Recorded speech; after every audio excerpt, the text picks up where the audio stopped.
Hey guys, it's Thursday, August 31st, 2017. This is the Daily Mix TV. The nation's largest shopping center operator is suing Starbucks over its plan to shutter the retailer's 78 Teavana stores in Simon Malls. In a lawsuit that was filed August 21st, Simon Property Group stated that Starbucks is breaching its leases by closing the Teavana stores and shirking its contractual obligations at the expense of Simon's shopping centers and the dozens of communities they serve and support. Now, Simon is seeking temporary and permanent injunctions preventing Starbucks from closing those stores. The coffee giant announced last month that it planned to shutter all of its 379 Teavana locations over the course of the next year, and they cited declining mall traffic as the reason why. Now, similar to other mall operators like Westfield, Simon has experienced its fair share of recent closings in the last several years. Companies like Jones New York and places like that, unfortunately, have folded and filed for bankruptcy. But in its lawsuit, Simon noted that those shutterings were due to, quote, financial distress. And what's happened is essentially they claimed closure was necessary to avoid bankruptcy and that staying open and fulfilling those leases would have caused them financial ruin. So clearly Simon is a reasonable landlord in cases like this, but it's obviously not the case with Starbucks. Simon claims in the suit Teavana isn't losing money. They're also claiming that the segment, the division, just isn't growing fast enough to fit into Starbucks' business strategy. Quote, Starbucks' decision to close its Teavana stores is simply an effort to further increase its economic gains at the expense of others. Now, I don't believe that that is actually the case. I think this is a smart tactic by Starbucks in order to leverage out of its leases. And sure, maybe they'll pay a break fee, something like that. I don't think that they're trying to screw over Simon to the nth degree the way Simon is making it sound. However, it's important to note Starbucks chased a trend here when they acquired Teavana, and shame on them for doing that and not having the long view that they have historically been known for. The reality is that tea was really hot when they acquired Teavana. As a matter of fact, it was at the height of trend, and then it started to decline. So yeah, maybe Teavana isn't fulfilling its promise to Starbucks when they acquired it, but I don't know that I would go as far as to say Starbucks is going out of its way to screw over Simon. Now, Simon has stated in the suit that Teavana stores are a valuable contribution to the synergistic mix of tenants in their malls.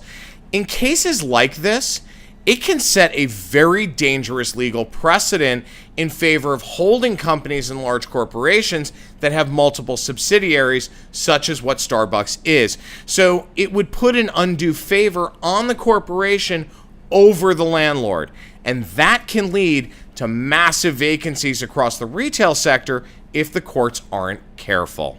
Now, 75 years ago today, in 1942, the words, "Look, up in the sky, it's a bird, it's a plane, it's Superman," were heard for the very first time. Able to leap tall buildings in a single bound, the Man of Steel started on network radio on the Mutual Broadcasting System. Bud Collyer, who later showed up in TV's Beat the Clock, played the hero and his alter ego, Clark Kent, on the radio series. Now, his identity was well guarded for years until Time magazine outed him in 1946. Now, you guys know how much of a fan I am of Superman and how much I love all things Kryptonian lore. The entire franchise is about the hope of all humanity. Now, as cheesy as this sounds, it does stand for truth, justice, and the American way of life, which leads me to my next point.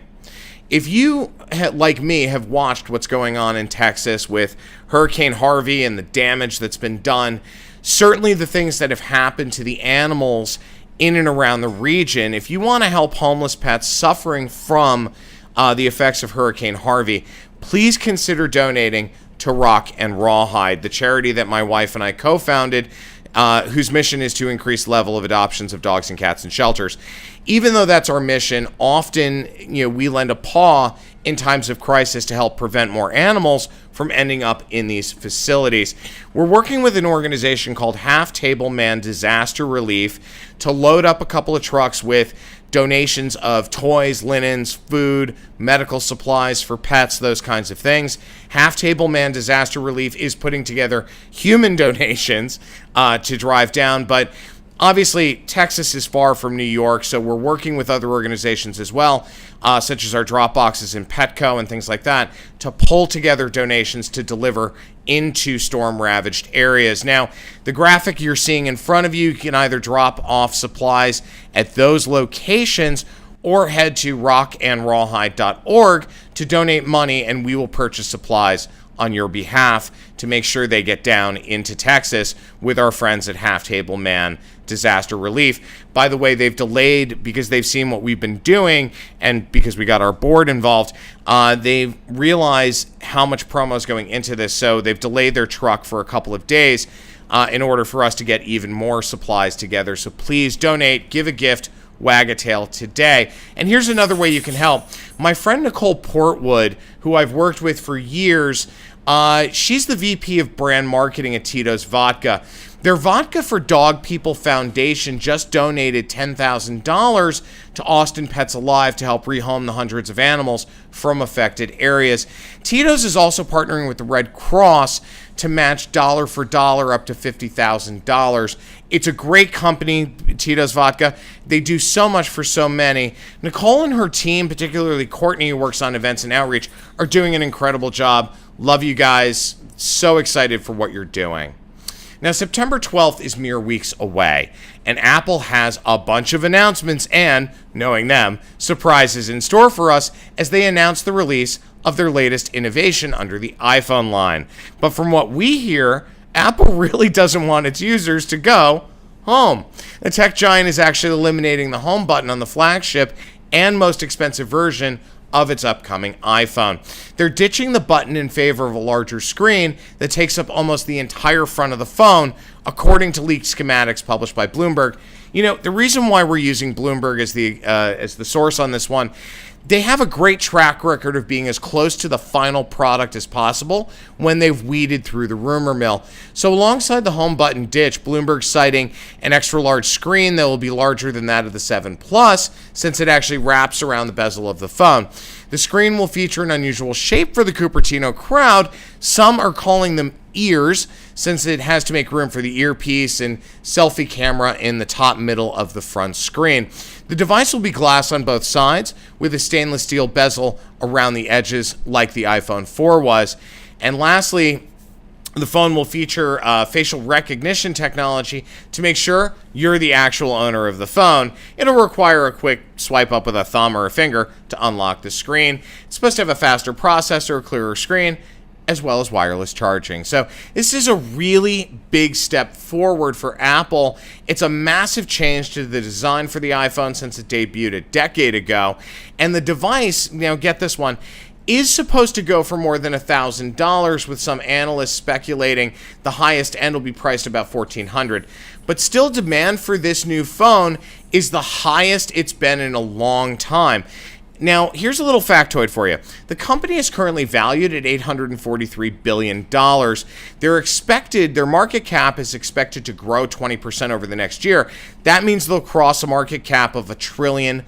They'll be the first company on Earth to achieve that milestone. So kudos to Tim Cook and the boys at Apple.